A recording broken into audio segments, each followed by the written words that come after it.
The voice of Husker Nation is on the air. This is Hail Varsity Radio. Insight, opinion, expertise, along with the biggest names talking Nebraska sports.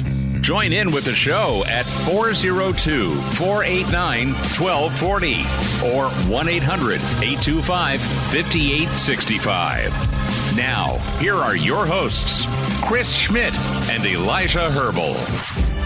Welcome to it, midweek editions here at Hail Varsity Radio. We're presented by Cornhead Lager. Chris Schmidt, Elijah Herbal. Hope you're doing all right. Bags are not yet packed, but they will be as I'm off to Spartan Land, and Elijah will be joining for a incredible road trip early November. We'll be at Reno's in East Lansing tomorrow afternoon, the Graduate in East Lansing on Friday, and then Spartan Stadium on Saturday. You're welcome to ride along with us as however you find the Hail Varsity Radio Show can do so many different ways. Hail Varsity Radio Network, of course, the Hail Varsity Radio YouTube channel, and the Hail Varsity Radio Twitter feed. Give that a follow at HVarsity Radio. You can find Elijah on Twitter while I get the roll call going at Herbal Essence, at Schmidt_radio for me, and can always email Chris at HailVarsity.com. A lot of fun today. We'll get into Saturday a little bit further. We'll talk a little bit more about that candy overdose that maybe some of your kids or grandkids have endured today. There's been a lot of sweetness this week for Nebraska football. A lot of pats on the back, a lot of, hey, wow, awesome. And it is great, man. It hasn't happened for a while, so we're not thumbing our nose at it at all. But there's just been a lot of sweetness to start November. And you know what? Whether you liked Callahan or not, he had a great quote about a November to remember. Teams that are remembered perform in November. So we'll see if Nebraska is up for that challenge. Numbers to get in, 489-1240, 489-1240. And the email, Chris at HailVarsity.com. Mr. Husker Football, Mike Babcock with us in 15 minutes. He's already in the green room. I love seeing Babbers there on the camera. And Evan Bland will join us in hour 2 to get things kicked off. So, Elijah, I'm interested here in what Nebraska is set to do, right? I mean, let's just reset this for a second, and that'll get us into Max Olson's really, really awesome column from The Athletic. I've had a chance to meet Max a couple times, super talented. And think about what Nebraska's been through as we have gotten to November, okay? Your 0-2 start, okay? 19 turnovers to date. You've lost one quarterback, two quarterbacks. You've had all three hurt. You've lost both running backs. And the other, at one point, starters had a fumbling problem. And here's your redshirt freshman named Emmett. Great running back name, by the way. You've lost three offensive linemen, three starters, and one of your top dudes on defense in Singleton. You hope you get him back.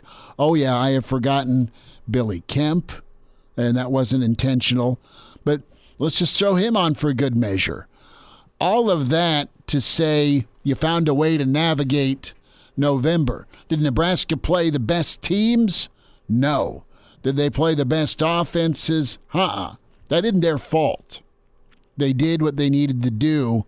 And to Max Olson's story, Elijah, it started out, and it's been a progressive and steadying build on the defensive side of the ball. That was kind of the brick and mortar that Rule wants to build every football team with, and it's been a staple of his his rebuilds, is having a really sound, solid defense with Tony White and this Nebraska crew, and they've done it kind of the old-fashioned way.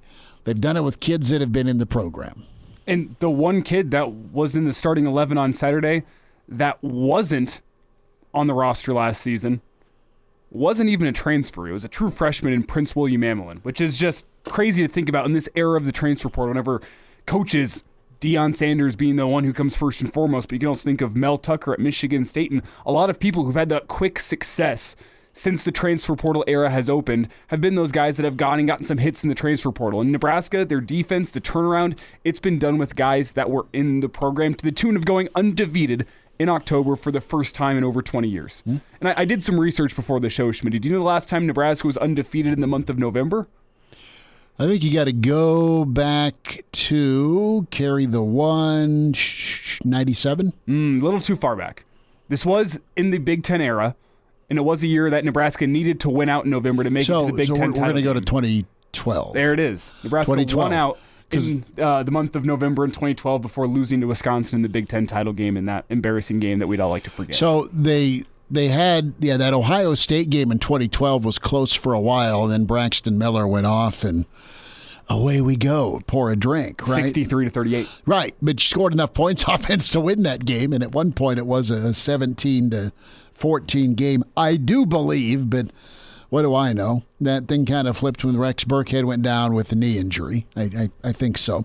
But Nebraska and their defense has been the reason, the run game, the necessity to assess what you have and go to some option football is something you have to also check off as to part of your success. What's been best on your offense this year has been your option game / quarterback run, and then some play action. But when you look at the stop rate, and that's what Max Olson detailed in the Athletic column, and Brandon Vogel's done a really nice feature in his career with stop rates as well. But Nebraska's really kind of shot up the ratings, number 93 last year. And just to set it up for you what stop rate is, and that is what does your defense do and how does the drive end? Stop rate is a drive that either ends with a punt, it ends with a turnover, or it ends with a turnover on downs. And Nebraska's, this is what's most impressive to me, and I don't have these numbers. Stop rate numbers are incredible. Since Michigan, Nebraska's number 4 in the country. That's big time. The other part of this, though, is I'd love to see how many defenses performed as well as Nebraska on sudden change situations. Because to me, that is the story. Defense is getting off the field. Defense is doing a great job of tackling. Defense is doing a better job than in past years of getting to the quarterback. And they've been a little bit better at getting turnovers. They got a turnover against Illinois. They did a nice job of getting a bevy of turnovers against Purdue. But when push comes to shove, what does your defense do? And they even did this early in the year. They did it in against Colorado. I mean, they came out and their sudden change response to hold the Buffs to minimal points, a field goal. But sometimes Colorado didn't get any points off any of the drives. At least the first half. Right. But my point being is Nebraska has been tested time and time again this year with a bleep sandwich, and they have passed a lot of tests. They've really grown and learned from that Minnesota misstep, the final 205. Well, in 11 turnovers from the offense since the Michigan game, which, whew. Think about that. That's 3 games, 11 turnovers. Light, smoke it if you got it. But on those 11 turnovers, which I think over half, that's off the top of my head, I think over half were on your own side of the field. You know Northwestern was. Nebraska has allowed 2 touchdowns and 2 field goals. And 7 times after a turnover, that Husker defense has gotten off the field and not allowed points. Northwestern got one of the field goals. Mm-hmm. Purdue got one of the touchdowns. Didn't they get both? Like, does a scoop and score count? Yeah. I mean, that's your bar tab. You get charged for points, even if it's a defensive score. Just like before Brian got his pink slip yesterday, even if special teams or defense scored, it went in the offensive category for points tallied. But Nebraska's sudden change defense has been just flat out incredible with opposing field position. They have started off with short fields or in plus territory time and time again. The stop rate at 87% for Nebraska. That's incredible. 22 points, 39 drives, and the 3-and-out rate is right at 46%. If I'm going to nitpick on this Nebraska defense, 3rd and 13, 3rd and 10, 3rd and 17, 3rd and 15. That's the one thing you need to see get better, and Rule touched on it going into last weekend's game against Purdue. You need about 7 to 10% down arrow for third down conversion rate. And the 3rd and longs have been a problem for the Nebraska defense this year, and it's been a problem all season long. But for the most part, that's all you can complain about, and really you can't complain about much. It's been just nuts. You look at the total points scored in Minnesota and Colorado, 49. 26 of those came off turnovers.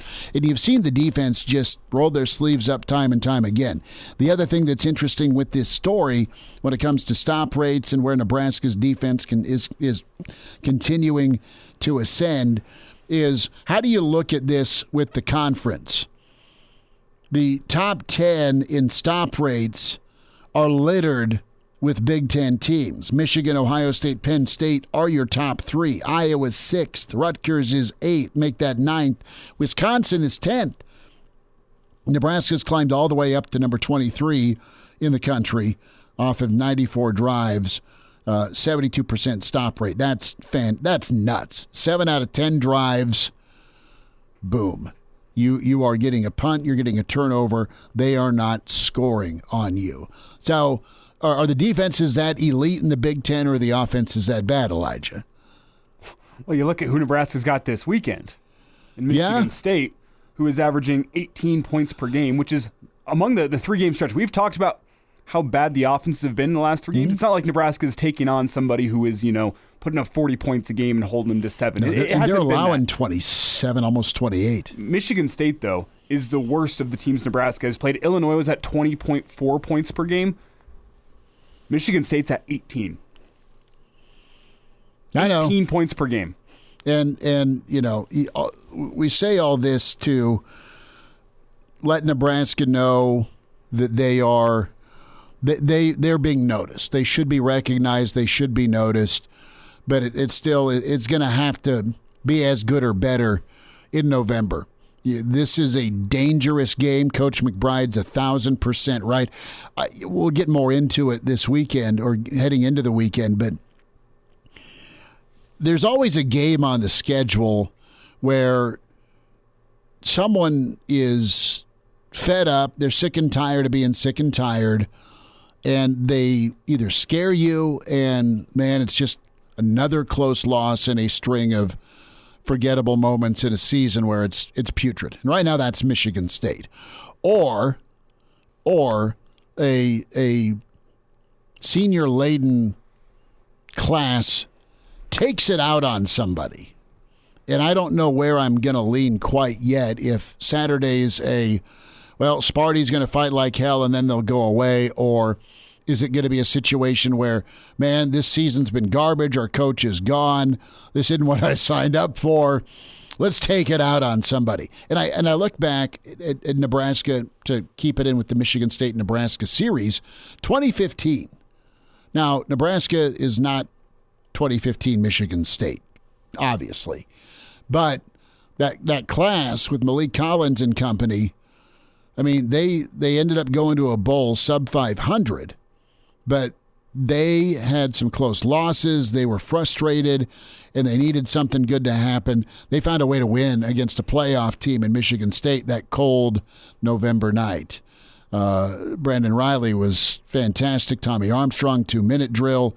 Nebraska came out with a great plan, did enough. But guys that had been through the ringer, they had been through the Pelini departure, here's Coach Riley, and they had their take it out on somebody moment. They had their take it out on somebody game against Michigan State that springboarded Nebraska into a super sound finish, a tough loss to a really good Iowa team. But that's where I'm at with this. That's how I think Saturday may go, is it's going to be tooth and nail. Michigan State may score 18 a game on paper.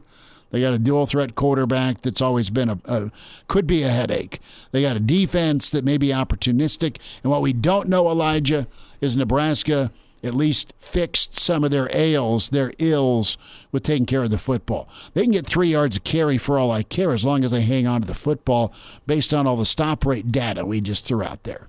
Oh, absolutely. I mean, your defense is the one that's leading the charge for this team. Matt Rule said it before. I guess he calls it a defense-first team. He wants to be careful with his words in the coach speak there. Saturday is going to be a defense-first game for Nebraska. Absolutely. Sure. The question is, to me, on senior day is can you go out and punch Michigan State in the face, and do they roll over when that happens? Because think about it. I mean, you're going out there as a senior, you're running out of the tunnel, and you're getting a hug from a coach that's coached you for 4 weeks. It's not who you signed up for, as you said. Is Michigan State ready to get the hell out of East Lansing? What's your give-a-crap level? Exactly. And that's the big unknown in this game. Because people remember the senior days for the rest of your life. And what's the give-a-crap level for Michigan State? Is it, I'm playing for a coach that's only been here for 3 weeks, he barely even knows my name, and I just want to get the hell out because this season's been a mess? Or is it going to be a playing for pride type moment where you see Nebraska across from you, they're on a hot streak, and you're going to say, you know what, we want to go out there and prove a point. We're going to go out there and throw the first punch, and we're going to make Nebraska feel us. That's the question to me. I lean more towards the first and the latter. They'll go away. The streak is 5-1 versus 0-6. That's the heater or freezer both teams are on. Mike Babcock's on the way. And now, back to Hail Varsity Radio.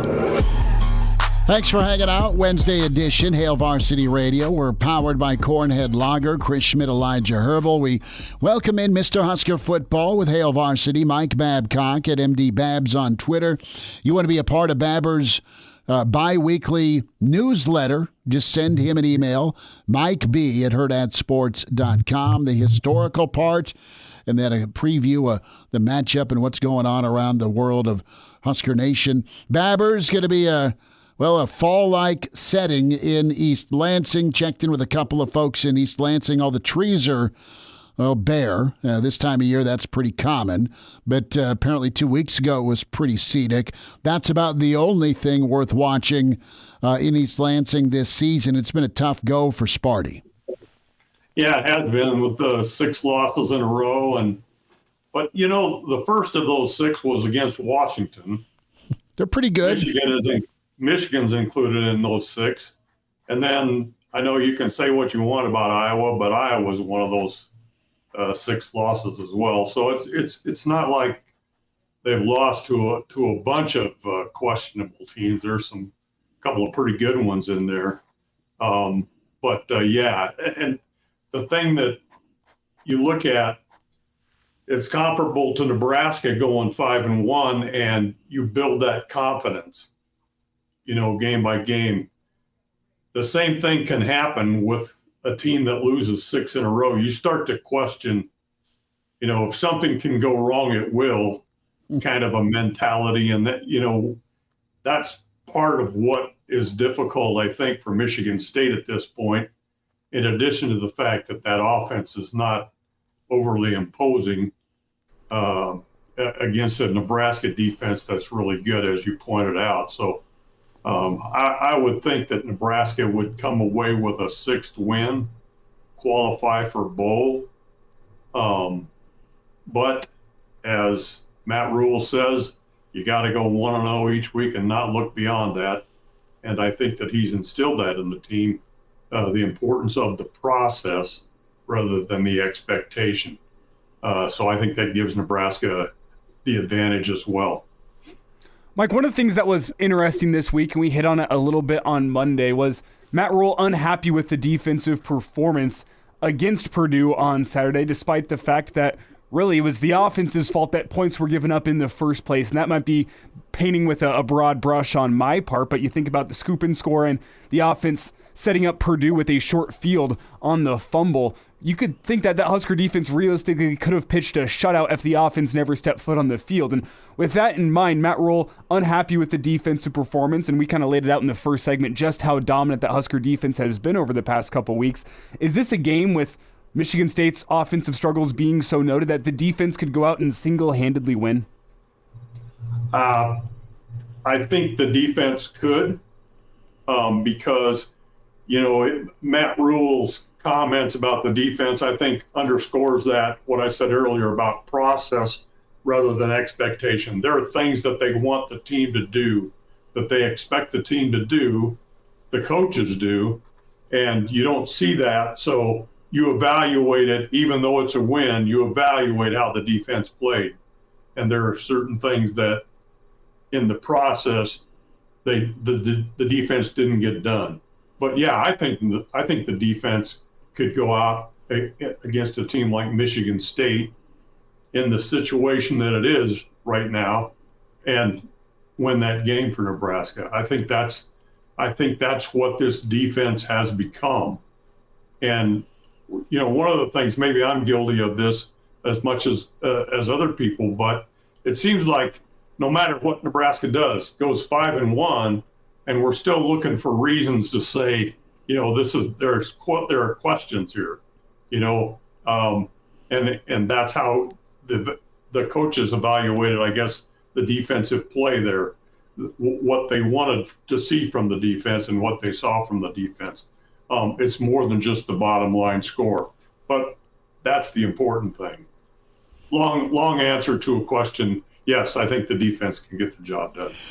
Mike, it's okay to have questions. And what's your feel with the fan base right now? Are they still tiptoeing a little bit with, I don't want to say going all in, but getting their hopes up or ramping up the excitement? Or have you felt like it's continuing to build? And I think just the feedback we get, I think there's a whole dose of reality that Nebraska fans know too well with getting your hopes up and then things crashing. That said, I think there's some genuine optimism because of where the team's at, and Nebraska fans know football. They've watched and they've seen the team get better. I think it's okay to still have questions, and I don't think anyone's rushing to crown this football team because of the turnovers or just their limited ability on offense. But I think there needs to be a pat on the back for clearly the defense, but also what they've managed to do on offense, where at least there's been some big plays recently to get you some points. Yeah, I think Matt Rule mentioned that on, was it Monday, about plays of 10 yards or more. Nebraska leads the conference in that statistic offensively. The thing that has impressed me as we continue to go through this is that Matt Rule and his staff are building a team that fits the Big Ten. To be successful in the Big Ten, they're doing the kinds of things that you have to do, I think, to be successful in the Big Ten. It's different from the, going back to the Scott Frost comment, the Big Ten's going to have to adjust to us kind of thing. It did. It didn't happen, and it's not going to happen. You're going to have to build a team that plays the way the Big Ten requires. And now that's going to change next year with the addition of four programs that are different probably than Big Ten teams. But for right now, I think that it's being built in the right way, and I think that's reason for continued optimism. Really the blips probably occurred at the beginning of the season. The Minnesota and Colorado games. They're the blips. You figured probably you weren't going to beat Michigan. But I understand, people are probably looking, again, they're looking past the next game. They're looking at, well, Nebraska still has to go to Wisconsin and Nebraska has to finish up with Iowa. And we don't know what Maryland is. At one point, Maryland looked like a real contender, and now Maryland is starting to fade. That maybe in the situation that we're talking about, that's where Maryland's going. But you maintain that focus and accept Rule's approach is go 1-0 each week. So it's Michigan State right now. Get that done, and then you can be concerned about Maryland. Yeah, Mike, you kind of hit the nail on the head there. The goal is to go 1-0 every single week, and you don't look ahead to Maryland. He's also preached that mentality of 1% better every single day. So with some quick math, that would be just over 7% better between Purdue and Michigan State. And if that is the case... On third down stops. Well, that would be big. Right. That would be huge. And Mike, if that is the case, if they are roughly 7% better, I think I'm waiting for that game where it feels comfortable from start to finish. And Nebraska almost had that performance against Purdue, probably up until that scoop and score. You clinched up just a little bit whenever that happened and said, okay, let's see how this team responds. They do respond, but it wasn't comfortable all the way through. Do you think that is a benchmark for success in Nebraska improving in a game against Michigan State with how their season has gone, that it's just comfortable from wire to wire and Husker fans are never all that worried, or is that still too high a bar for where we're at in this Husker rebuild? I don't think that Husker fans are comfortable yet. But if you take the go 1-0 and Nebraska wins this week, now you've got 6 wins and you're 6 of the last 7. What does that say about this team? It says it's doing the right things, getting the job done. So if you're 6 of the last 7 and you're going to play Maryland, that changes the way you look at things, I think, because you have to accept the fact that, hey, these guys are getting the job done week in and week out. They're getting the job done. And it starts with defense, but the offense does some things. Emmett Johnson has a 28-yard run to alleviate people's concerns, at the end of the Purdue game. I just think that the Michigan State game is an important game, because it's the next one. Mike, as we wrap here, just a quick thought on how Saturday will go. Why do you think Nebraska can come out on top? Because of the defense. And I think that, for example, the more Emmett Johnson gets on the field and has an opportunity to play, the better off he's going to be. The more that Heinrich Harburg is on the field and has an opportunity to play, the better he's going to be. I just think that Nebraska is in a good position. I don't think Michigan State is in a good position. Senior day or not, frame of mind, it's tough when you've lost 6 in a row. I think Nebraska has the advantage, and I don't think it's going to be a dramatic finish. I don't think it's going to come down to the end. But, I'm often wrong about things. I don't think so. I'm gonna clarify that. But I'm gonna say Babbers says it's going to be something like that. Babbers says it's going to be okay to fire up the grill and pour a drink and relax in the fourth quarter. It's a Mike Babcock guarantee, baby. Mike, do you pop the champagne if Nebraska gets to 6? This could be my last time on your show. Never. Mike, does 6 wins call for celebration? Are you popping the champagne on Saturday if Nebraska gets it done, or do you look ahead to Big Ten championship potential if Nebraska does get the win on Saturday? What side of that are you on in terms of what 6 wins means with about our last 30 seconds here? On the other side, I'm 6 wins means you're getting ready for that 3-game stretch at the end. Focus on that, because there can be more than just being in a bowl game.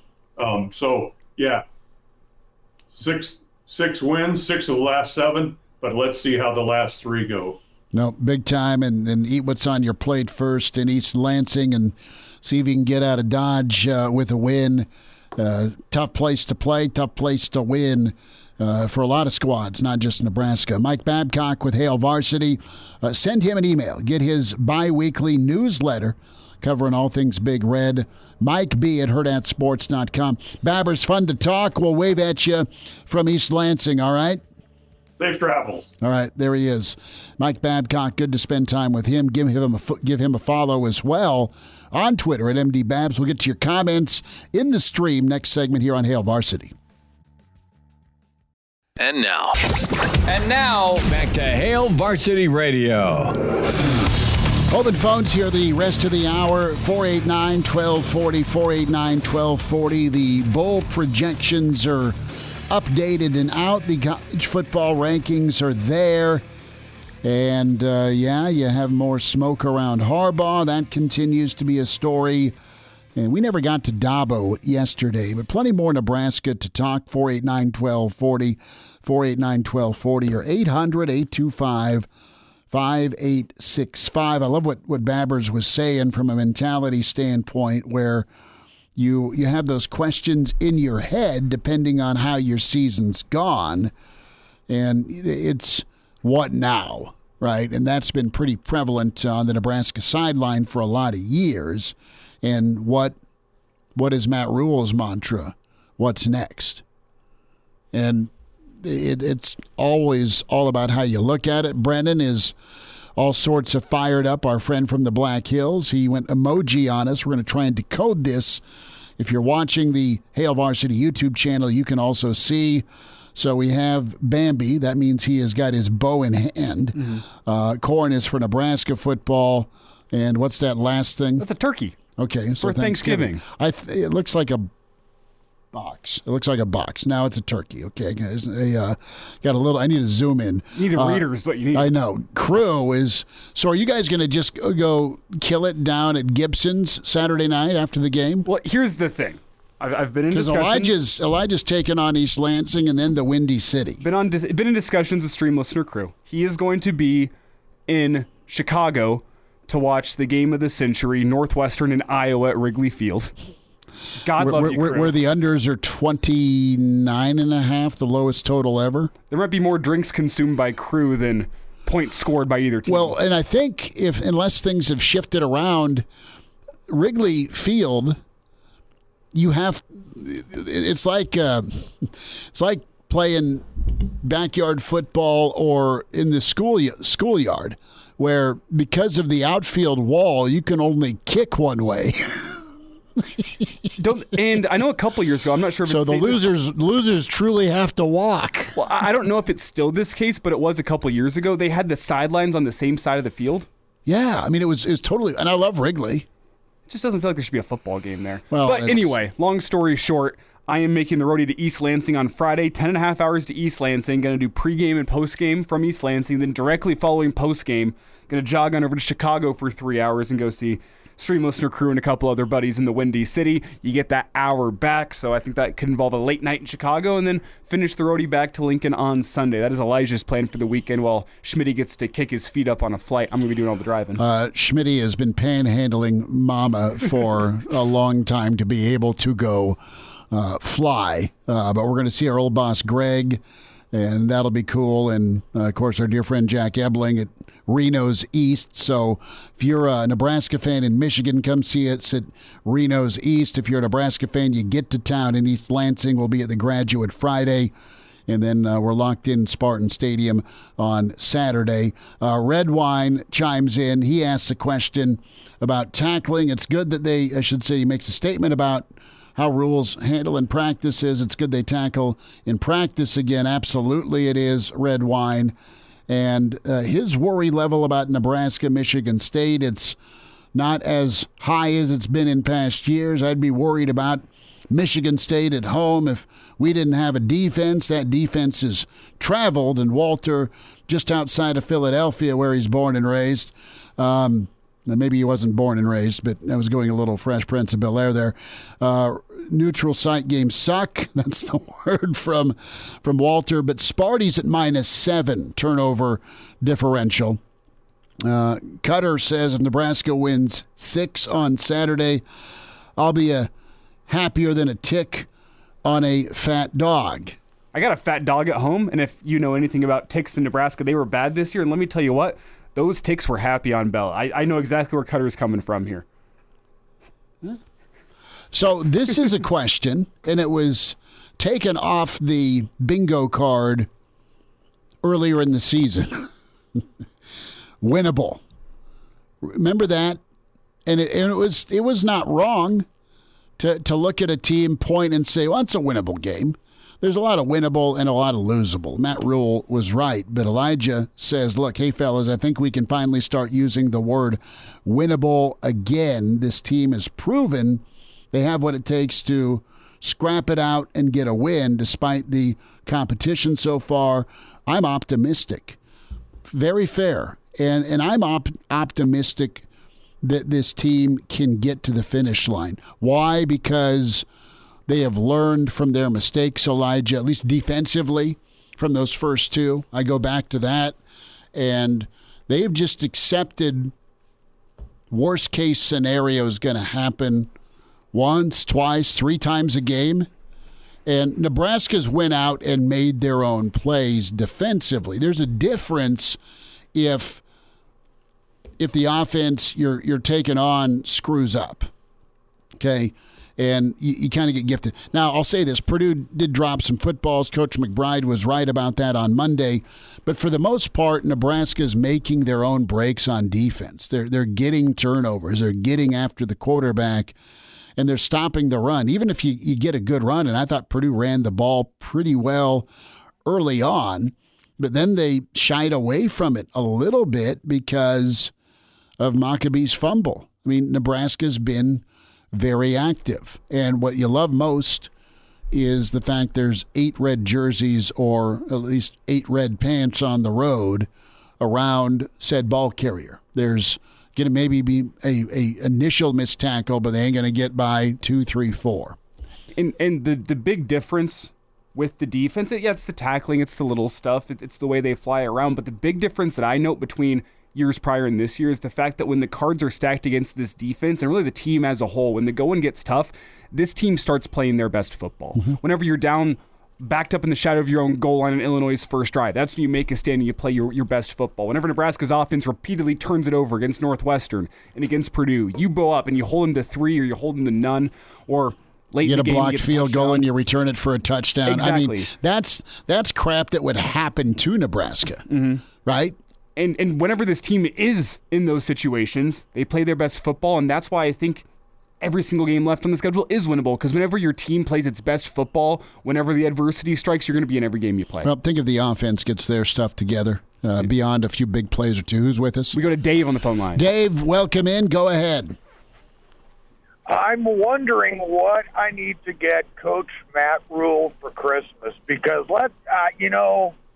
we finally have a football coach that I think has shown so far pretty good at figuring out what talent is, what to do with the talent, developing that talent, and not going as far as maybe a football coach in Michigan, but he's willing to do whatever it takes to make this football program a winner.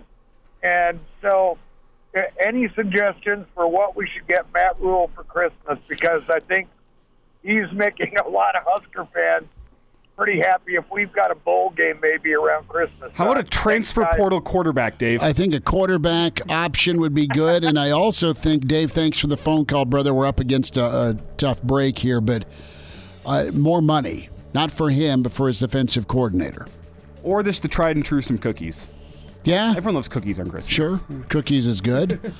How about a 2-inch New York strip, right? Husker beef. Hour 1 almost finished. And now, back to Hail Varsity Radio. Be sure to get the podcast for Hail Varsity Radio. We're powered by Cornhead Loggers, Chris Schmidt, Elijah Herbal, and Spotify, iTunes, Google Play is where you go to get the podcast. You want the video? It's all right. You can go to the Hail Varsity YouTube channel, catch us live, or rewind it on the Hail Varsity Twitter feed at HVarsity Radio. Reminder to get buckled up. Use your seatbelt. It saves lives. It prevents injuries only if properly worn. Buckle up. A message from the Nebraska Department of Highway Safety Office. Email to get to chris@hailvarsity.com. So this is pretty good. This is from Sean in Phelps County. He's in a cornfield. Sean, thanks for what you do, growing all the goodies in the state with your field and your harvest and providing food for everybody. That is assuming he's there intentionally, not just lost. No, he's not lost. Sean in Phelps County in a cornfield. There's some crazy mazes this time of year. There is. There's also the urban legend about Devaney in a cornfield near Columbus. I forgot about that. I've heard that one before. You've heard that one too? Yeah. Follow me. I'm driving. We'll tell you the Hail Varsity After Dark. Okay. So in regards to Todd, and we love Todd, the listener, as well. He always loves to throw arrows at me, and it's okay. I deserve some of them. In regards to Todd and his state-sanctioned arm wrestling table in his garage, I'm with you in the stocking hat wearing. Try working on a combine outside at 5 o'clock in the morning in this weather when we've been having, without having a stocking hat on, it doesn't work. Now, if you wear a giant female costume for Halloween, That's censoring. Yeah, I have to censor, like some protesters do in New York, then you may have manhood issues. So the point of this is, Sean, is like, keep up the good work. Your manhood is fine. Because I was called into question. Well, it's even more impressive when I was a wuss. Todd thinks I'm a wuss, and that's fine. He's an arm wrestling champion. He can think I'm a wuss. One thing people don't understand about Schmitty, and if you're listening locally, maybe you'll understand this. If you're listening from elsewhere in podcast, Schmitty, every single morning, you have the KO4 morning show, News Talk. You're in there at 5 a.m. And not only are you in there braving the elements, you're doing it with a stocking cap on because Carol, she's got her space heater in there and she cranks that thing up to 85. And it's honestly... It feels great. It's more impressive the fact that you're wearing a stocking cap in an 85-degree studio than to be wearing it outside. That might be even more difficult. You might be the toughest of the bunch. It has to happen. Cold or heat, I will survive. To the chagrin of some. But, hey, appreciate the kind email. I will not protest, and I did not go as a suggested Halloween costume. So, no, I'm comfortable. And, someday we'll have a beer with Todd. He'll make it out to the Hurrdat Sports Bar and Grill and come see us.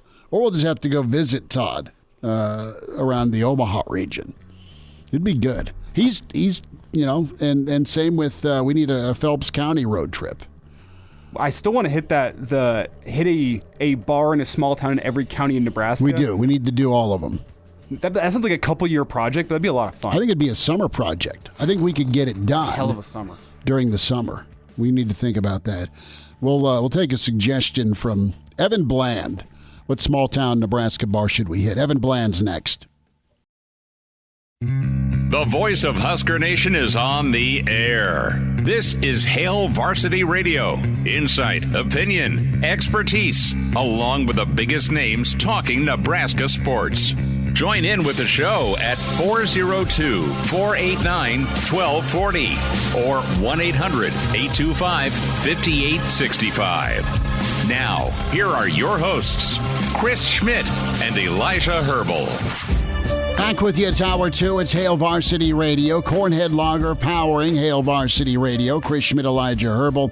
Get to more of your comments in the StreamYard. Can always watch the show, the Hail Varsity YouTube channel. Subscribe to Hail Varsity YouTube channel. All sorts of great content there. The Hail Varsity Radio Twitter feed at HVarsity Radio. Give that a follow and read this dude, Evan Bland with the Omaha World Herald at Evan Bland OWH. That's where you find him on Twitter. Evan, what's shaking, man? How's your week? Thanks for the time. Yeah, doing all right. Getting ready to embrace the time change and some meaningful November football. Can't complain. How about that? And that is something Elijah and I've touched on a little bit, but more so the reality of it. Did you ever imagine that it would take as long as it's taken? And I'm not trying to put cart before horse. It's go 1-0. I totally understand that. But, November matters, and it hasn't mattered around here. Nebraska's been in contention, kind of, sort of, with some help in 2016, and then 2012, and then 2014. But it's always been you're trying to finish second or third in the division with some really crazy help. And it didn't matter anyway because you didn't finish November out the right way with the Wisconsin, Iowa, Minnesota triumvirate. So this is going to be super impressive, but it's step one, Evan, for Nebraska. And it feels like, another pretty tight test for Nebraska on Saturday. Yeah, I mean, it's kind of the theme that we've seen the last few games, which is, Nebraska working to stop shooting itself in the foot and facing opponents who are really limited offensively, have some ability defensively, but you're just kind of expecting these low-scoring, first to 20 wins sort of affairs, and that's how I think it'll shape up with Michigan State too. I mean, that's a program over there that, 2 years ago was highly ranked, had their coach signed to a long-term deal, and now they're kind of playing out the string. 6 losses in a row. You listen to some of their players talk to the media out there in East Lansing, and it's awfully reminiscent of what it was like here in Lincoln a year ago. And now you've got a situation where Nebraska's one of the better feel-good stories, certainly in the Big Ten, getting to that point nationally. And it'll be fascinating, I think, to see what Michigan State's mentality is for this particular game. It's I guess their senior day. They don't know where they're going to be in a month in terms of who their head coach is, or if they'll be guys going into the portal or whatever. So it feels like a game where, even more so than the last few, a strong start would behoove Nebraska, just because, again, these guys on the other side, if you fall behind 14-0 being Michigan State, it's going to be hard maybe to conjure up some of the enthusiasm to come back. Whereas if Nebraska does what it's done in some of these recent games, putting the ball on the turf, giving away the ball on offense, suddenly maybe that can spark some things on the other side. So I think even more, as much emphasis as Nebraska puts on the fourth quarter, I think the first quarter is going to be really interesting on Saturday. It's Evan Bland with us here from the Omaha World Herald, Hail Varsity Radio, talking Nebraska and Michigan State. And Evan, we're not Vegas, but I do want to go to Vegas here for just a second, because they have the line as it stands right now set at 3 points for Nebraska. I think earlier in the week it was 3.5. It's moved back Michigan State's way to 3 points. How does that line strike you? Is that about right? Too much? Too little? It's one of those lines that I'm struggling to get a read on, because Nebraska is on the road, and the fact that you're a road favorite means something, but this is a Michigan State team that's spiraling, and it almost feels like 3 isn't enough. Yeah, that's kind of my first gut reaction, too. I thought it would be, 6.5, something like that. I think that speaks really more to how Vegas views Nebraska than it does Michigan State at this point. I still think there's some hesitation nationally that Nebraska can get out of its own way. And even on this 3-game win streak, they haven't really always been able to do that, especially on the offensive side. So, there's absolutely a scenario where Nebraska holds on to the ball. They get a couple explosive plays. They pick their spots in the passing game, and they win, by 20 points. I could see that scenario playing out. But I think you also are at that point in the season now, 2/3 of the way in, where there's a little bit of that element of you kind of are what you are. And what Nebraska has been a team that has struggled to take care of the football, and one that really until last week against Purdue hasn't had a ton of track record of getting takeaways defensively at meaningful points in the game. So I think that's sort of the line of thinking that would handicap Nebraska in a game like this, because I do think if Nebraska played a clean game, just given the trajectory of where that program is relative to what Michigan State's is, it's one that Nebraska could pull away in. And I don't think that this is a team in Nebraska that's dwelling on the bowl streak and getting that drought ended. But you never know. Sometimes these games can have a way of bringing out that line of thinking too. So I think it'll be bigger. Honestly, I would pick Nebraska to win by more or to cover what Vegas would have out there, but I guess we'll see. Evan, you talked about Nebraska being what they are at this point in the season. You kind of laid out the turnover issue.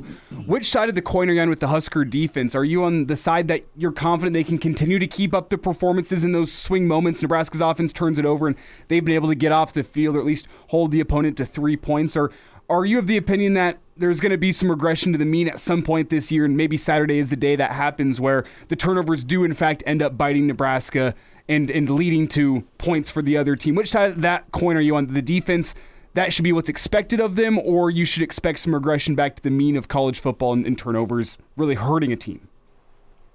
Well, I know that the defense would tell you that they expect to have those level of takeaways. And I think if they do regress to the mean, I don't know that it will be this week because, again, you look at what Michigan State has. They've started two different quarterbacks. They benched their second one in favor of a true freshman last week, so that's absolutely a position that they're still working through. I think they have the most interceptions thrown in the Big Ten, if I'm not mistaken.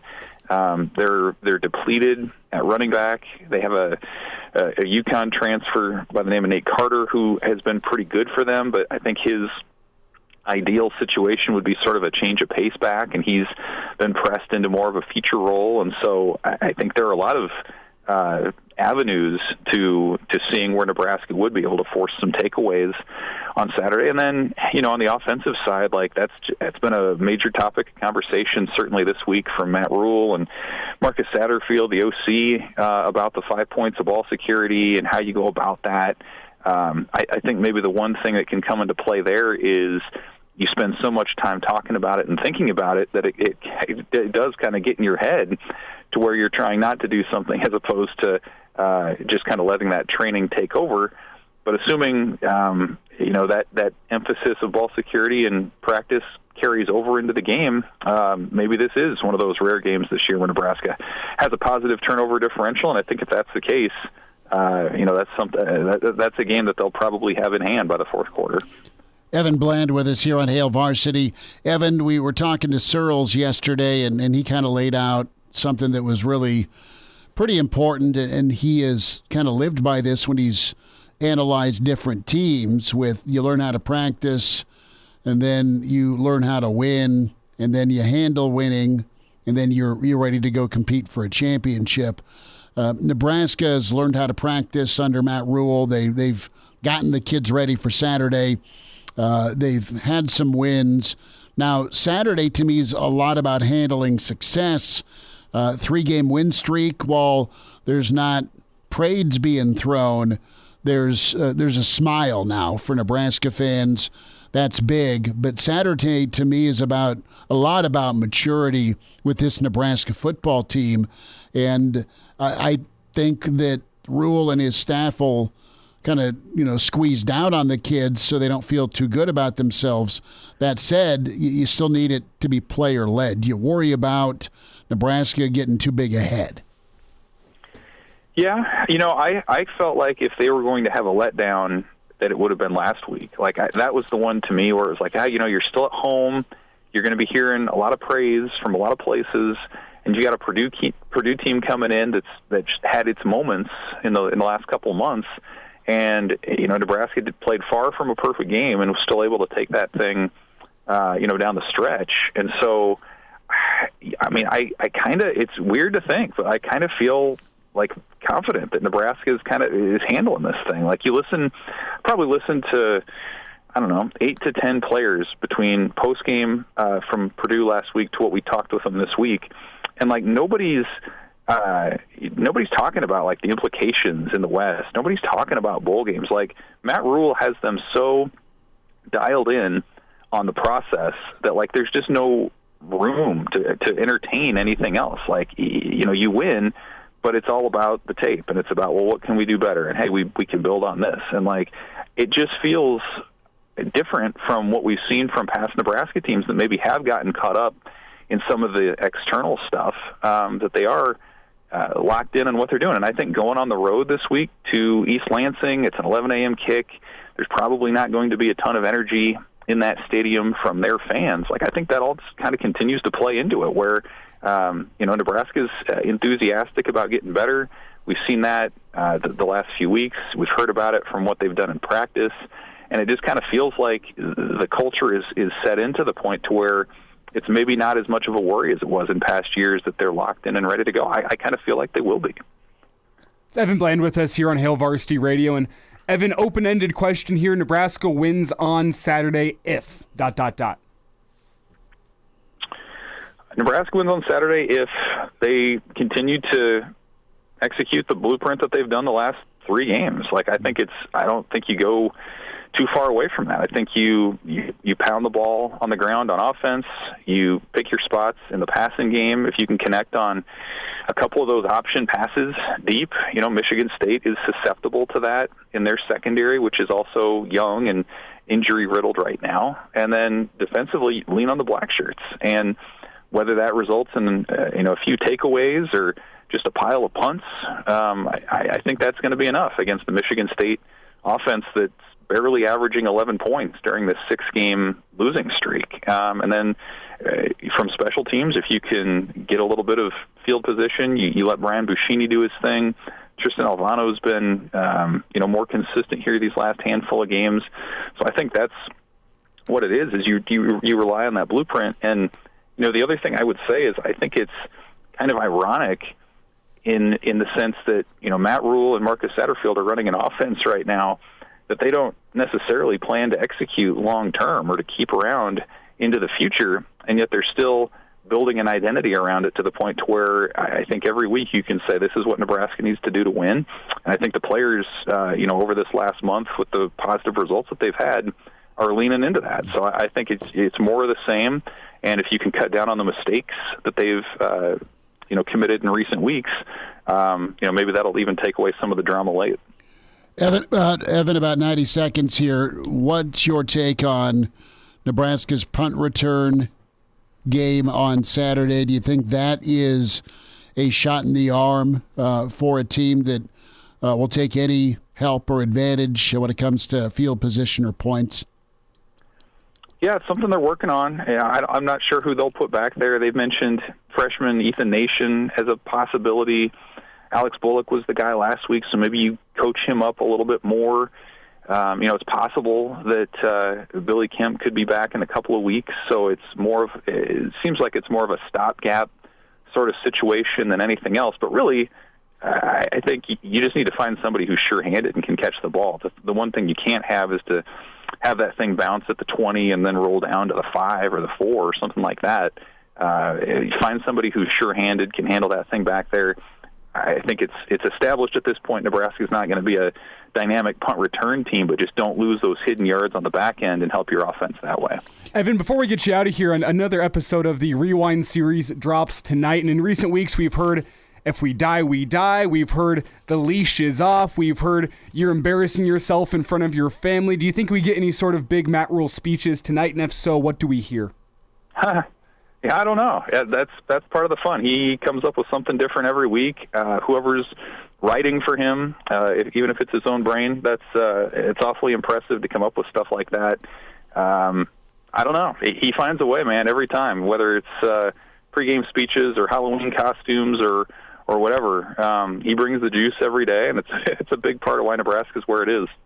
He has my permission to threaten the next guy who fumbles. Yeah. I want a halftime speech where it is all nothing but bleeps because, here's a 78th consecutive fumble at the 20-yard line. Defense, go out there. Just get a 3 and out and have him miss the field goal. I'd lose my mind. I would absolutely lose my mind. Evan, you headed up to East Lansing then, bud? Yeah, heading out early Friday, so I'm going to be a zombie Friday afternoon, but be ready to roll by Saturday. All right, well, you need a cocktail, let me know, all right? Sounds great. Thanks, bud. Take care. Good to spend time with Evan Bland, Omaha World Herald, at Evan Bland, OWH. So where you find him on Twitter. Good rundown there. Open phones here next segment. Want to jump in, you're welcome to do it, but we'll get back into that handling success element and also where Nebraska's at as a squad. Mentally, you feel okay. Physically, they got to take care of the football. But there's a lot out there. Also, the college football rankings. Hail Varsity Radio is live. Now, back to Schmitty. Schmitty's a great guy, but he don't have a brain. And Elijah. You want me to speak? When I point at you, yeah. On Hail Varsity Radio. Thanks for spending time. It's Hail Varsity Radio. We're presented by Cornhead Lager. More of your comments in the stream. Also open phones, 489-1240. Chris Schmidt, Elijah Herbal. So you have Eat Beef suggesting a gift for Matt Rule. We'll just let you read that in the stream, and it's some sort of entertainment. That's one way to put it. Right? It's some way to spend your singles. Scott chimes in. He loves that the young guys can play, can hit. They've done a nice job of evaluating and recruiting. Princewell's a guy that they felt good about, they've talked about, and they've seen perform. Dion has a good point here, and you look at Nebraska's recruiting class, you feel good about it, but you don't feel good about is Nebraska's arguably top defensive tackle prospect is getting sniffed now by Ohio State. You just saw their top running back verbal commit, open his recruitment up, and Alabama's gotten closer. Ole Miss looks good. Florida looks pretty hot with where Nebraska had seemed to have some guys secured. Maybe not the case on one side of the ball, defensively and offensively, so we'll see. But that just kind of speaks to Rule's evaluation, and that's what Dion's point was. Walter is going to have a good Saturday one way or the other. Win or lose, we drink booze. So that's Walter's take from just outside Philadelphia.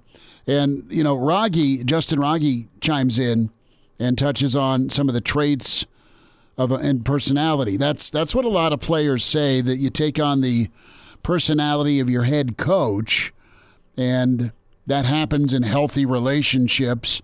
Rule's been adamant from the get-go to get to know the guys. He's been adamant about the position coaches to get to know the guys, and that helps you coach them.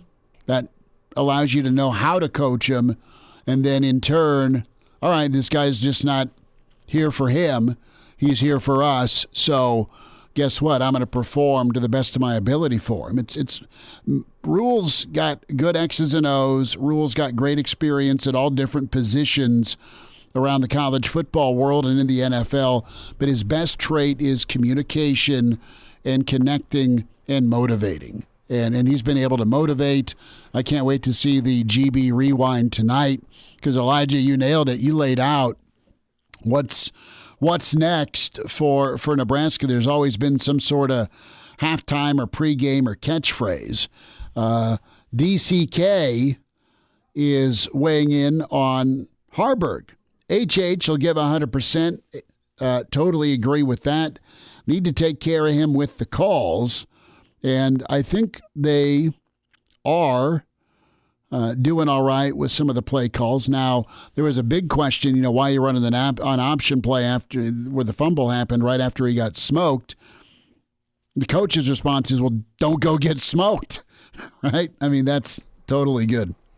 Stephen Nichols chimes in. Stephen, good to hear from you, bud. I don't know what you did. Maybe he just doesn't like the mustache, but I volunteer Elijah to be the Tuesday practice tackling dummy. I don't think you want any of one Elijah Herbal. I'll do it. And I'd do it. You were an all-city performer at left tackle. No, that's the price I'd be willing to pay for the inside information at practice. You want me to be a tackling dummy at practice? As long as I get to come on the air and give you what I saw at practice, I will put my body on the line for this job. Look at you. I like that. Who's on the horn? Danny's on the line. Danny, thanks for calling. Welcome into Hail Varsity. Go ahead. Hey, Chris. No, it's Ryan John. Oh, I think you said Danny. That's a Brooklyn Bridge type leap, but go ahead. Welcome in. Hey, thanks for calling. Hey, go ahead, Elijah. What? No, I was going to say I'll volunteer to be a tackle dummy with you. I mean, hey, I think it sounds like a good idea. You and me going and being tackling dummy. It's the inside information. Like, it's worth it, in my opinion. Oh, 150 pounds soaking wet of me. Hey, no, I just wanted to chime in and, talk a little bit about, we big focus on defense this week, whether they came out, Rule made those comments on Monday.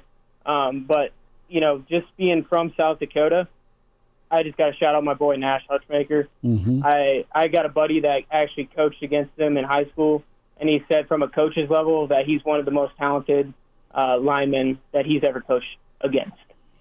And that's just saying something where we come on our defense, and they're just fun to watch, man. And Chris, thanks for everything. Long-time listener, Always will be. Ryan, I appreciate you. You got to man. come visit us at Single Barrel again. I do. But, I was going to make a comment about stocking caps today with Chris, but I know that's a sore subject. But, talking about manly stuff, how was that season for you this summer, Chris? It was incredible, Ryan. It's awesome to hear from you, brother. That seasoning's gone. But it was awesome on the grill, and I loved it and appreciate hearing from you. And, yeah, the stocking hat thing, I can take the heat on it, and I'm not outside long enough, but I totally respect those that are and do. And my cousin Shane had a ranch. It was a buffalo ranch in Brady. And one time I got to do some real outdoor work beyond the old paper route. And I am not tough enough to do it Monday through Sunday. So there we go. Ryan, thanks for the phone call, man. Appreciate you chiming in. All right, we'll hopefully see Ryan at the Single Barrel when we're back there from Maryland. Yeah, and one of the concerns that I have now with me going and being a tackling dummy is I'm clearly a fumble risk with how I fumbled his name there. Yeah, that was odd. So I don't think I've ever done that before. That's so okay. We're apologies good. Out to Ryan. So Sean chimed in a voice of support with his email, chris@halevarsity.com, in reference to Todd banging on me for wearing a stocking hat yesterday when it was 35 degrees. And Todd responded to the previous email from Sean. Maybe we can have the 2023 November football truce where Todd sits down with Sean. They have a beer and it's okay. But maybe not, because Todd writes in, did I just hear some broke farmer attempt to call me out on something? I hate phone calls, but that's one I will answer. I work outside all day on a garbage truck, so I know when it's actually cold. I can't stand fragile humans. Todd, can I say thank you for putting periods with your writing now? I appreciate that. It was one message that Todd did not want me to botch on a cold read. I like how this started out as being Todd having a problem with you wearing a stocking cap, and now we got full-blown beef between Sean and Todd. We're just the middlemen at this point. Well, and Todd going with the broke farmer take is not nice. And, if Sean wants to come back with garbage man smack, he could, but I wouldn't advise it to a guy who's got an arm wrestling table in his garage. I wouldn't bet against either. How's that for being absolutely a waffling fence sitter? Well, I think there are two certainties in this discussion. A, the farmer will beat the radio man in arm wrestling. The garbage man will beat the radio man in arm wrestling. And we're Sean, radio, we're Sean could be both of them. Sean could be the Nebraska version of Rip, and he might have a train station for all we know. More emails coming in, and more of the StreamYard. Let's get into some of those here in a little bit. Steven says Nebraska's physical. That is about right. I like the confident, not cocky. Do you get that feel from Nebraska? Do they seem and feel still humble? Because that's important. There's things you strive for in college football, and it's hard to attain, like the great programs have and do, and that is to be the same coach and the same team every Saturday. You're going to have some peak performances. You might be off. No one's the same dominant fashion like the mid-'90s Nebraskas, the early 2000 Hurricanes. But Michigan's looked the eye test part this year. Georgia's been not what they were a year ago, but they lost a lot. They're still pretty darn good. You look at Washington and Oregon. They're fast, they're physical, they're talented. Ohio State, their defense is really the talking point this season, and they've gotten pretty good play out of a young quarterback with some explosive weapons, and their O-line has been an afterthought, but they're getting right there. They're pretty good. I look at Nebraska, they're confident, they're dialed in, and I think you've got enough guys, Elijah, in the Ty Robinsons, the Reimers of the world, the Giffords, especially on defense, that I think they are mature. I think they are going to police themselves and be locked in for a good performance Saturday. And the question for me is, are they confident as opposed to cocky by choice or by necessity? I think this team's... Well, it's hard to be cocky whenever your offense is giving the ball away at the rate that they are, because one thing I do see in this team is togetherness between the offense and the defense. Yeah, man. They see themselves almost as one unit, where it's, you know what, offense turns the ball over, we're going to go pick them up, we're going to go make a play defensively. Defense sets up the offense with a short field, offense is going to go convert and go get some points off of that. That's kind of been the story this year. There is the togetherness between those two units, and that's why I think the defense can't afford to be cocky, because they kind of see the offense as an extension of themselves, and it's hard to be cocky whenever... They're one. Yeah, and it's hard to be cocky whenever part of your unit is consistently turning the football over. That's a wonderful point, and it is very real. There'll be a lot of defenses, man, to be losing their mind on the offense. Mm-hmm. They've channeled it the right way. They've taken it out on the opposing offense. That they have. and they get to get even with the guys putting the ball on the ground Monday through Thursday in practice. So... no, it's a healthy mentality. Schmitty, so before we get out here, good. this segment, some sad news to report, as a longtime coach at Indiana, legendary member of the NCAA basketball fraternity, Bob Knight, passed away today. Did he really? 83 years old, Bob Knight. Okay, wow. Bob Knight, dead at 83. Man, I thank you for that update. It's sad news to hear. I know Bob had... Coach Knight, the General's health had been declining in years. I will never forget being able to go cover the Nebraska-Texas Tech game when Bobby Knight found his way to Bob Devaney Sports Center when he was coaching Texas Tech, and he wore that red Adidas sweater, and he walked and stared down the student section because they had showed up in hunting gear. Well, Bob had accidentally shot his hunting partner on a hunting trip earlier that year. And Bob Knight thought it was a pretty good gag. So rest in peace, Coach Bob Knight. A Jock Doc's on the way. And now, back to Hail Varsity Radio. Thanks for spending time at Hail Varsity Radio, powered by Cornhead Lager. Chris Schmidt, Elijah Herbal off to East Lansing tomorrow, as we'll be at Reno's East tomorrow as a live show 4 to 6 Central. Then at the Graduate on Friday, Spartan Stadium on Saturday as Nebraska goes for win number 6. We'll have some thoughts here, more thoughts here in a little bit on Bob Knight passing away. We welcome in Dr. Brandon Seifert with Nebraska Orthopedic Center, a Jock Doc Wednesday.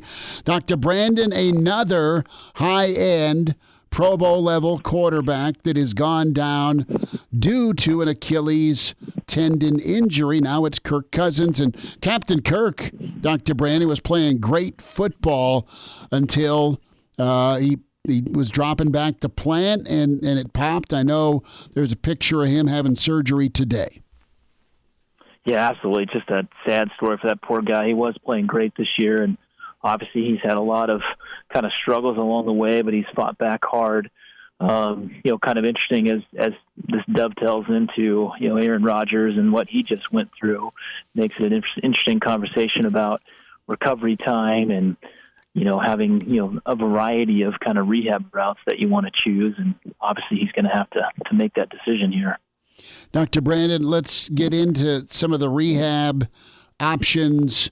But first, is there a jumping off point for a pro athlete when it comes to an Achilles injury? I ask that because I think Charles Barkley, I think of Dan Marino, two of my favorites as a kid watching ball, but they ended their career with an Achilles tendon injury and never came back. They just said, I'm done, and away we went. But we've had athletes come back and perform at a high level. Why do you think folks have been able to come back now versus maybe in yesteryear? Yeah, I think in the past, you wonder about, was it surgery technique they were doing? Potentially. I think from a rehab perspective, we know more about it.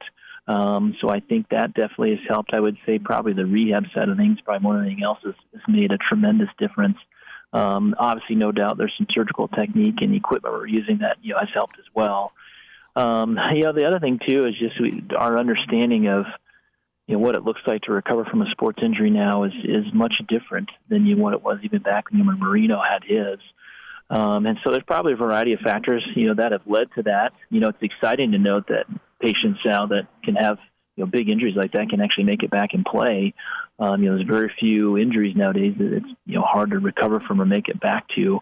Obviously, that can be position dependent too. It depends what type of position in the field or obviously sport as well you're going back to. There's still some limitations there for certain injuries. It's Dr. Brandon Seifert with us here at Jock Doc Wednesday on Hail Varsity Radio. And Dr. Brandon, it was Vikings doctor Chris Coetzee who specialized in foot and ankle surgery that led the operation on Kirk Cousins. And both he and Kirk Cousins called the operation a success. And I need to get your thoughts on this. What does that actually mean? Is there a difference in success levels between various Achilles surgeries? What does it mean to you that the surgery was a success, or is that just something that the PR team puts out to make Kirk Cousins and Vikings fans feel better? What exactly does a successful Achilles surgery mean?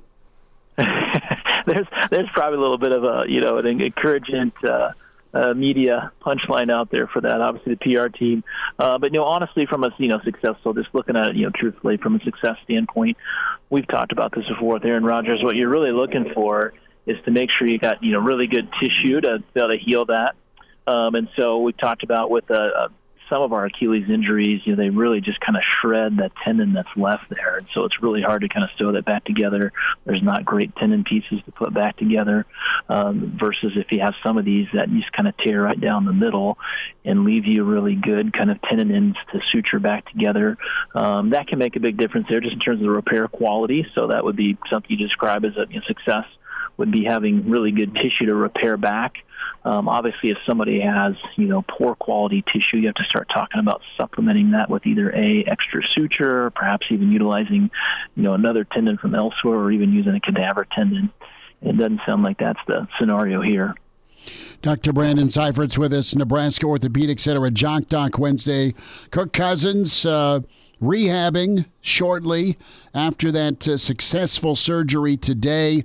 And Cousins 34 going on 35. And Minnesota had really gotten off the mat. So is there anything that you think athletes are doing or you're hearing about, Dr. Brandon? Is there some preventative work that athletes can do once they hit a certain age, especially quarterbacks, right, for that Achilles? Are there drills or techniques or exercises guys can do to strengthen their Achilles in case, they drop back and the turf monster gets them? Yeah, I think the flexibility piece is huge. So that's probably the biggest part of this is making sure, appropriate warm-up, appropriate flexibility, making sure that you have, that really well-developed, balanced kind of muscular strength between what we call kind of front and back compartments. So, for example, making sure your hamstrings and your quads are kind of, symmetric, equal in strength, kind of goes all the way down. So those things are important. The thing you always worry about is just tendon health in general. You think about where all those tendons attach, onto bony prominences, in particular where the Achilles does, and just the abuse that takes, year after year and all the hard work you have to do to be at that level.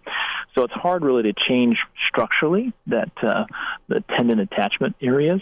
But if you're doing the other things on top of that, being flexible, those kind of things make a big difference. It will be interesting to see as time goes along, and I would say that we're not totally here yet, what type of biologics we'll be able to use down the road to perhaps maybe you do some type of injection to the area with some kind of biomolecule that can perhaps maybe regenerate some of that deficient tendon or perhaps, damaged tendon, can maybe regrow some healthier tendon. There's a lot of research going on in that area. We're obviously not at that point yet where that's working all that well. But I do think in the future that would be something that would be a possibility. It's Dr. Brandon Seifert with us here at Jock Doc Wednesday. And Dr. Brandon, whenever you compare the injuries of Aaron Rodgers and Kirk Cousins, we've seen Aaron Rodgers down on the field pregame, throwing passes, looking closer and closer to being back to his old self as he still hopes for a return this season. As for Kirk Cousins, he's been ruled out the rest of the year. There's no hope of him coming back. How does that change the recovery process for each, and do you feel more hopeful about Cousins given the extra time that he'll have to rehab before next season? Yeah, I do at this point, just because we know more of what that rehab pathway looks like. That longer pathway, giving that tendon plenty of time to heal, taking your time to rebuild that strength back and that balance back is so critical. So having that extra time, it's always key. You always have to be really careful about some of the kind of what we call rush rehab protocols. Obviously, at some point, you have to test the waters a little bit to see, okay, what is an appropriate aggressive rehab protocol, and you're going to find out, along that pathway, how successful is that going to be, just based upon are people, failing the repairs that were done. Are they having a higher re-injury, rate? And that's kind of something, unfortunately, you kind of discover along the way. What's hard about those is, how much do we want to be testing those rehab protocols in somebody like a high-level athlete that obviously has such a high investment value for teams, and that's what they're doing. But unfortunately, in a generic population, it's hard to know what a rush rehab protocol looks like in a generic population versus what's a rush rehab look like in a high-level athlete. And so we don't have all the answers to that yet. So answering your question directly, I think it's better to have a little longer rehab program for him. I think Cousins has a better chance to be in a more well-defined pathway. Dr. Brandon, we'll catch up next week. Thanks for the time today. Sounds great, fellas. Take care. And now, back to Hail Varsity Radio. Big thanks to Dr. Brandon Seifert, Nebraska Orthopedic Center at Jock Doc. Good stuff from Evan Bland today in the 5 o'clock hour. Mike Babcock in hour one. Get the podcast, Spotify, iTunes, Google Play with Hail Varsity Radio. Subscribe there. It doesn't cost you a thing. Tell a friend. Also, check out the video and the digital portion of the show, the Hail Varsity YouTube channel, or give the Hail Varsity Radio Twitter feed or handle a follow at HVarsity Radio. So Sean has responded to Todd. Ooh, get the popcorn ready. It's all right. And Sean, thanks for listening. Todd, thanks for listening. I seem to have struck a nerve with Todd, and there's a lot I could say, but I think that the high road is the best path, and I'll leave it at that. I think your tour of Nebraska this summer sounds like a great idea. We need to do a small-town Husker bar tour, or just small-town bar tour. We'll leave a cooler for you. Sean, I can't wait. And I think my vision would be to hit one in all 93 counties, which then would be probably more than an entire summer. So we need to know where in Phelps County, Sean, to go. What bar to go in Phelps County. We have to set up a specific email just for this. Sure. Email your recommendations to this email account. We'll try to get one from all 93 counties. If it takes us a summer, if it takes us a year, if it takes us 5 years. Or we'll set the itinerary for summer bar tour with just those that invite us out first. How's that sound? Well, and an aside, we need to play your small town golf course too. Please? Thank you. Can we do that? No, this would be great. My favorite small town bar I've been to, and this was just as a kid growing up. It's western Nebraska. It's just east of McCook. It's in Indianola, Nebraska. Yeah. It's called the Rocket Inn. Love it. They had the Star Wars arcade game when no one else had the Star Wars arcade game. Legendary pizza. Sorry, free shout out Wednesday apparently, but it's kind of like 900. Used to be 900.